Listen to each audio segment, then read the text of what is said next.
ఈ question easy చేయచ్చు. ఏ విధంగా చేద్దామో చూద్దాం. A:B, B:C మరియు C:D ఇచ్చిండు. ABCDలు కనుక్కోమన్నాడు. సో ABC అండ్ D కనుక్కోవాలి మనం. ఓకేనా. AB ఏమి ఇచ్చిండు 1:2, BC = 3:4 అండ్ CD = 5:6. ఏం లేదు, ఈ ఖాళీ ప్లేస్లు ఉన్నాయి కదా, ఈ ఖాళీ ప్లేస్లలో ఈ 2 పక్క పంట ఏం లేవు. సో 2 పెట్టుకుంటే వెళ్ళండి.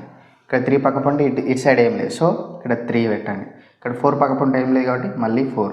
ఇక్కడ 5 పక్క పంట ఏం లేదు కాబట్టి 5 అండ్ 5 ఈ విధంగా పెట్టారు కదా. సో వీటిని గుణించాలి కదా, మల్టిప్లికేషన్ చేయండి. 1 3 3 3 5 15, 2 3 6 6 5 30, 4 2 8 8 5 40, 2 4 8 8 6 48,